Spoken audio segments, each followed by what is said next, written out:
hometown. That's what we want, isn't it? And there's many people who have been here to show the support, especially Reverend Liu and Reverend Gwen, and even Mr.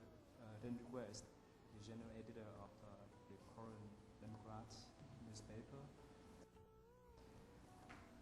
In the form, we may have a difference, but in the sense, in the mind, we're the same. In Buddhist tradition, we say that we see the man as our brother or our father. We see the woman as our sister, our mother. Last time we had the interfaith service and discussion at Reverend Liu Church, and we discussed about the compassion. I present the Buddhist point of view that all of us in one family.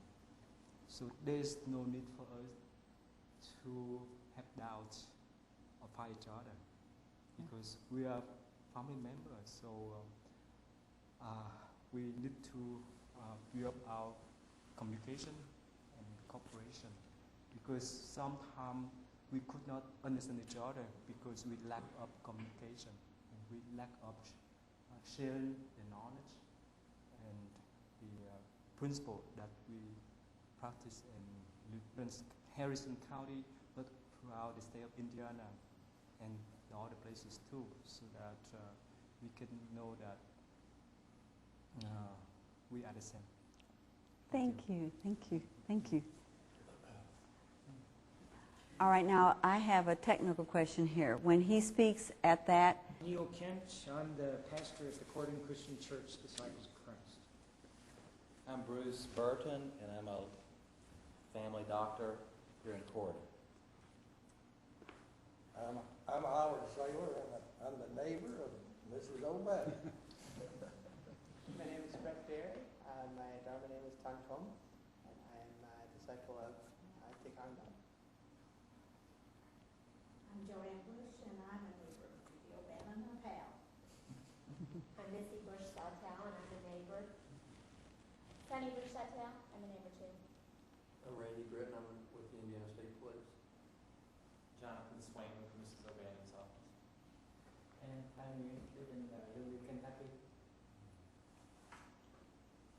I am Juan Lemon, here in Louisville, Kentucky. I'm here, Paul. I live in Louisville, Kentucky. I'm a member of Hamburg. My name is Randy West, and I'm the editor of the Corydon Democrat newspaper here in Corydon. Wayne Willis, I'm the minister of the Corydon Presbyterian Church. You're here. Well, this is, yeah. Yeah, please, while we have discussion, help yourself with the refreshment and green tea. Okay. Yeah. Thank you. Yeah, please.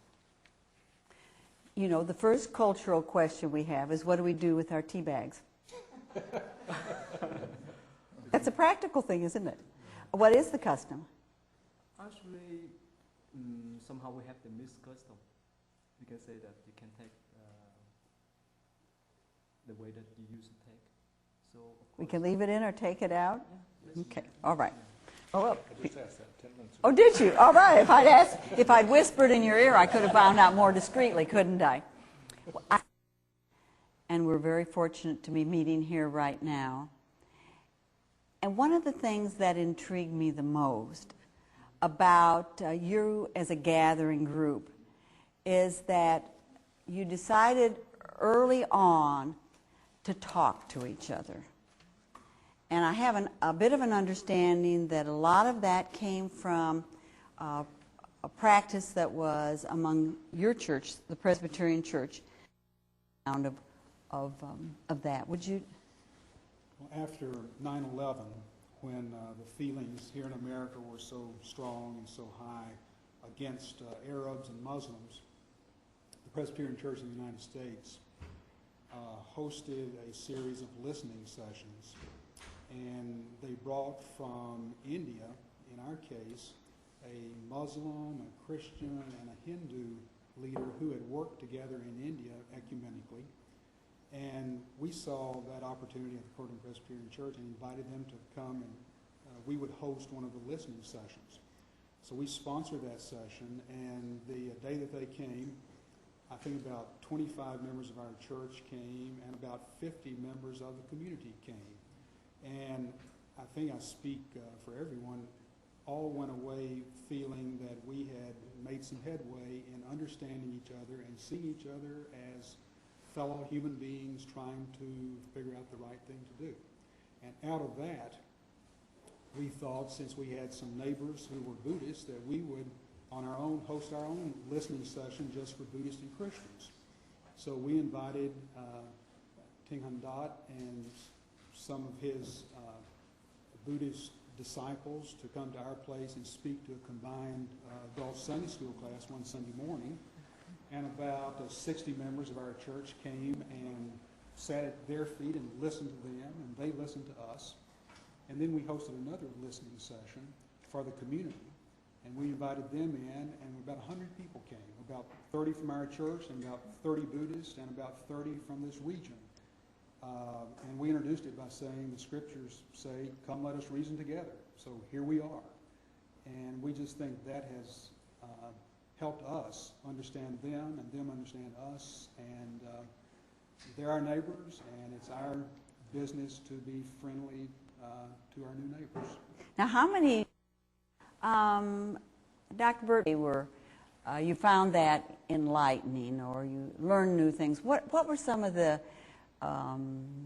thoughts that you came away from? From the listening session with the Buddhists? Yes. Did you go to the first one they had? Went to both of them. What, Yeah. Tell us, what intrigued you about that? Well, first of all, the idea of having Buddhists in Harrison County, to me as a newsman, is newsworthy. This was kind of shocking to a lot of people. But what I find out is I'm interested in their faith and their religion, their lifestyle. And you begin to see that a lot of the things that they're striving for is exactly what Christians are striving for. Loving each other, having compassion, being tolerant, tending to people who are down and out. There's so many similarities between Buddhism and Christianity. To me, it was fascinating that a lot of Christians... And how did you feel when they said, come and talk with us? First of all, I think that's wonderful for us because I know that I came from Vietnam, but I've been here for almost 20 years already. But especially as a Buddhist monk in the Oriental tradition, most people in this area they feel that I'm a stranger. So it's really wonderful for me that someone from the other tradition to invite us to share our experience. Because that is the thing we really like to do,